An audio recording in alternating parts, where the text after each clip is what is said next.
Steven and Cynthia दोनों यहाँ पे पोकेमॉन वर्ल्ड के सबसे ताकतवर चैंपियंस में से एक हैं एंड यह दोनों ही मेरे फेवरेट कैरेक्टर्स हैं। आज की वीडियो में हम ये बात करने वाले हैं कि स्टीवन एंड सिंथिया दोनों में से ज़्यादा ताकतवर एस पोकेमॉन किसका है। I mean Steven's Metagross versus Cynthia's Garchomp. अब मैं इसके ऊपर पहले एक वीडियो बना चुका हूँ, बट उस समय प्रॉब्लम ये थी कि वो मैच थोड़ा अनफेयर था। आई मीन एक तरफ यहाँ पे स्टीवन का मेटाग्रॉस मेगा इवॉल्व हो सकता था, वही सिंथिया गार्चम्प यहाँ पे मेगा इवॉल्व नहीं हो सकता था क्योंकि सिंथिया के पास कोई कीस्टोन नहीं था। पर पोकेमॉन जर्नीज में हमें ये पता चल चुका है कि सिंथिया ने भी अब एक कीस्टोन ढूंढ लिया है। सो हाँ, अब ये मैच बिल्कुल फेयर होगी क्योंकि अब दोनों के पोकेमॉन से मेगा इवॉल्व हो सकते हैं।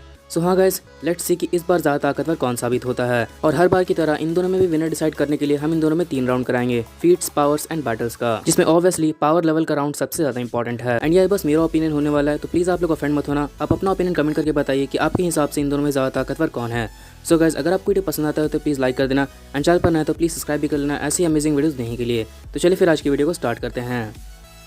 शुरुआत करते हैं स्टीवन के मेटाग्रॉस से। स्टीवन का मेटाग्रॉस एक steel and psychic type Pokemon है। अब स्टील टाइप कहने से ही समझ में आ रहा है कि स्टीवन का मेटाग्रॉस कितने सारे टाइप के पोकेमॉन्स के अगेंस्ट रेजिस्टेंस रखता है। स्टील टाइपिंग पूरे पोकेमॉन वर्ल्ड की सबसे बेस्ट टाइपिंग है। अगर हम बात करें इसकी फीट्स की, तो इसका सबसे पहला अपीयरेंस हुआ था मेगा एवोल्यूशन स्पेशल 2 में, जहां पर उसने अलान के मेगा चार्जार्ड एक्स से फाइट की थी। फाइट के दौरान अलान का मेगा चार्जार्ड एक्स अपने बेस्ट एफर्ट्स के साथ भी स्टीवन का मेटाग्रॉस को ज़्यादा कुछ नहीं बिगाड़ पा रहा था। मेटाग्रॉस काफ़ी इजीली चार्जार्ड को offensively as well as defensively दोनों तरीके से हैंडल कर पा रहा था। अगर वो फाइट ज़्यादा देर तक चलती तो स्टीवन का मेटाग्रॉस इस फाइट को जीत जाता, despite the fact that Steven का मेटाग्रॉस उस समय फुल पावर से नहीं लड़ रहा था। स्टीवन बस अलान की स्ट्रेंथ को चेक करना चाहता था। उसके बाद इसका अपीयरेंस होता है मेगा एवोल्यूशन स्पेशल 3 में, जहाँ पे इसका सामना होता है प्राइमल कायोगर से। एंड स्टीवन के मेटाग्रॉस ने अभी तक की अपनी सबसे बेस्ट परफॉर्मेंस प्राइमल कायोगर के खिलाफ ही दी है, क्योंकि उसने अकेले ही काफी देर तक प्राइमल कायोगर को हैंडल किया था। स्टीवन का मेटाग्रॉस ना सिर्फ प्राइमल कायोगर को अपने मीटियोर मैच से पानी में गिरा पाया था, बल्कि उसने उसके आइस बीम अटैक को भी सह लिया था। लेटर ऑन जब अलान का चार्जार्ड नॉकआउट हो जाता है, स्टीवन का मेटाग्रॉस अकेले ही यहाँ पे प्राइमल ग्राउडर एंड प्राइमल कायोगर दोनों के अटैक्स के अगेंस्ट मैरिन एंड अलान को प्रोटेक्ट करता है। लेटर ऑन जब इसका अपीयरेंस मेन सीरीज में हुआ, इसने लाइसेंडर की पूरी टीम को अकेले हरा दिया था। एंड या करंटली इसकी बैटल पिकाचू से हुई है, जहाँ पर हमने इसके असली स्पीड एंड रिफ्लेक्सेस देख लिए थे। एंड या Steven's Metagross is the only Pokémon in existence जो कि पिकाचू के 10 मिलियन वोल्ट थंडरबोल्ट से भी नहीं हारा था, despite receiving a direct hit. Fight के दौरान हमें यही पता चल गया था कि स्टीवन के मेटाग्रॉस के पास एक पावर है कि वो अपने अपोनेंट्स की मूवमेंट्स को देख के उनके नेक्स्ट अटैक को प्रेडिक्ट कर सकता है और उनके अटैक से बच सकता है, जिसके कारण से हरा पाना और भी ज्यादा मुश्किल है। अब हम बात करेंगे सिंथिया गार्चम्प की, तो सिंथिया गार्चम्प एक ground and dragon type Pokemon है। इसकी टाइपिंग भले ही यहाँ पे स्टीवन के मेटाग्रॉस की जितनी अच्छी ना हो, लेकिन अगर हम इसकी फीट्स के बारे में बात करें तो सिंथिया गार्चम्प एनिमे में मैक्सिमम टाइम्स यहाँ पर किसी एलीट 4 लेवल के या फिर चैंपियन लेवल के पोकेमॉन से ही लड़ते हुए देखा गया है। सिंथिया गार्चम्प एलीट 4 लेवल के पोकेमॉन्स को भी वन शॉट करते हुए देखा जा चुका है। एंड जब पॉल ने यहाँ पे सिंथिया को चैलेंज किया था, गार्चम्प ने सिंगल हैंडेडली काफी आसानी से पॉल के चारों पोकेमॉन्स को वन शॉट कर दिया था, जिसमें पॉल का स्ट्रॉन्गेस्ट पोकेमॉन टॉटेरा भी शामिल था। लेटर ऑन इसकी बैटल होती है पूरे सीनो रीजन के सबसे ताकतवर नॉन लेजेंडरी पोकेमॉन फ्लिंट के इन्फर्निप से। फ्लिंट के इन्फर्निप ने भले ही यहाँ पे सिंथिया गार्चम्प को बहुत अच्छी टक्कर दी थी, but yeah in the end Cynthia Garchomp Flint के इन्फर्निप को भी हरा देता है। आगे चल के इसका अपीयरेंस यूनोवा में होता है और यूनोवा रीजन में यहाँ पर ये कैटलिन के गोथ्रीटल से फाइट करता है, जो कि एक हाई एलीट 4 लेवल की पोकेमॉन थी।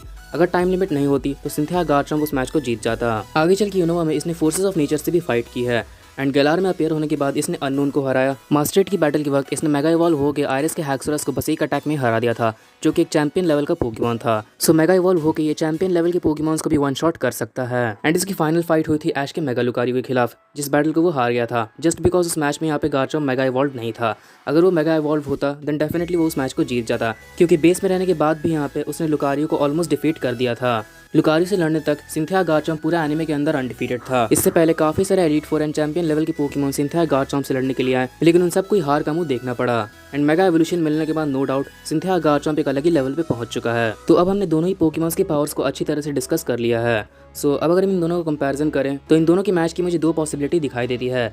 पहली पॉसिबिलिटी कि दोनों ही पोकेमॉन अपने बेस फॉर्म में लड़ रहे हैं, तो अब अगर ऐसी कोई फाइट होती है तो ये थोड़ा कंट्रोवर्शियल हो जाएगा, but I would still say कि इस मैच में यहाँ पे सिंथिया गार्चम्प जीत जाएगा। अब मैं ऐसा नहीं कह रहा हूँ कि बेस में यहाँ पे स्टीवन का मेटाग्रॉस कमजोर है, बेस में बस वो लड़ा नहीं है, बेस में बस उसके पास फीट्स कम है। वरना अगर सही से देखो तो स्टीवन का मेटाग्रॉस बेस में यहाँ पे एक ही फ्लैश कैनन से प्राइमल कायोगर को नीचे गिरा चुका है। बेस में उसने जितने फीट्स दिए वो किसी एलीट 4 लेवल की पोकेमॉन या फिर लो चैंपियन लेवल की पोकेमॉन से ऊपर उठने के लिए तो काफी है, बट ये ऑब्वियसली मैं उसे किसी high champion level Pokemon like Cynthia Garchomp के आगे तो नहीं कर सकता, क्योंकि बेस में यहाँ पे सिंथिया गार्चम्प के पास कई सारे फीट्स हैं। वो बैटल्स में भी यहाँ पे स्टीवन के मेटाग्रॉस से ज्यादा अच्छा परफॉर्म कर चुका है इन बेस, एंड पावर लेवल में भी यहाँ पे वो बेस में उससे आगे।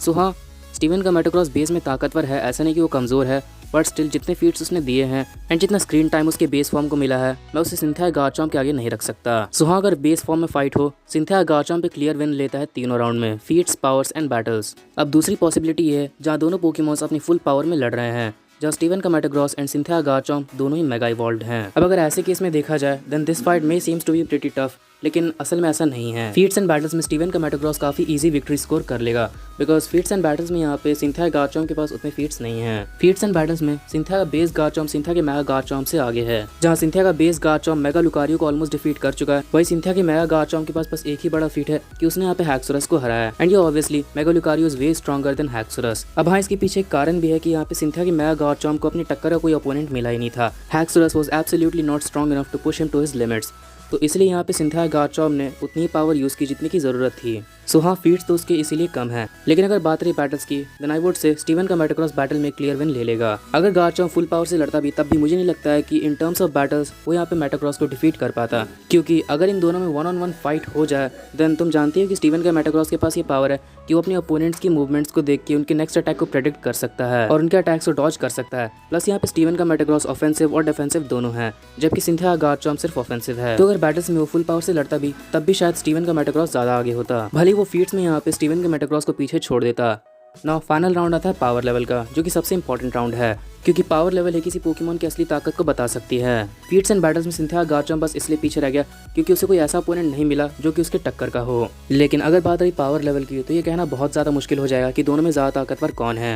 हमने ये साफ साफ देखा है कि सिंथिया गारचॉम्प हैक्सोरस के खिलाफ फुल पावर से नहीं लड़ा था, स्टिल उसने हैक्सोरस को बस एक अटैक में हरा दिया था, जो कि एक चैंपियन लेवल का पोकेमॉन था। सो फुल पावर में किस लेवल पे जा सकता है इसका तुम अंदाजा लगा सकते हो। वही स्टीवन का मेटाग्रॉस एक इकलौता ऐसा पोकेमॉन है जो कि पिकाचू के 10 मिलियन वोल्ट थंडरबोल्ट के बाद भी नहीं हारा था। प्लस उसने प्राइमल काइगोर को भी काफी देर तक अकेले हैंडल किया था। एंड अलान के मेगा चार्जर्ड एक्स के नॉकआउट होने के बाद वो अलान एंड मैरिन को अकेले ही प्राइमल ग्राडोन एंड प्राइमल काइगोर दोनों के अटैक्स के अगेंस्ट प्रोटेक्ट कर रहा था। सो पावर लेवल में मेरे लिए कहना बहुत मुश्किल है कि दोनों में ज्यादा ताकतवर कौन है, बट आई थिंक यहाँ पे स्टीवन के मेटाग्रॉस की पावर लेवल ज़्यादा होगी, बिकॉज उसके पास मेगा इवॉल्व होकर लड़ने का ज़्यादा एक्सपीरियंस है एज कम्पेयर टू गारचॉम्प, जबकि गारचॉम्प को हाल ही में मेगा एवोल्यूशन मिला है। So according to me, Cynthia के मेगा गारचॉम्प एंड स्टीवन के मेगा मेटाग्रॉस में स्टीवन का मेगा मेटाग्रॉस ज़्यादा ताकतवर है। सो हाँ गाइस, आज के लिए बस इतना ही। प्लीज़ आप मेरे ओपिनियन से ऑफेंड मत होना। आपके ओपिनियन में ज़्यादा ताकतवर कौन है ये आप कमेंट्स में बता सकते हैं। सो गाइस, अगर आपको वीडियो पसंद आया तो प्लीज़ लाइक कर देना, एंड चैनल पर नया है तो प्लीज़ सब्सक्राइब भी कर लेना ऐसे अमेजिंग वीडियोस देखने के लिए, एंड सब्सक्राइब करके नोटिफिकेशन बेल को ऑन कर देना ताकि अपने चैनल की लेटेस्ट वीडियो से नोटिफाइड रहें। And finally, thanks for watching.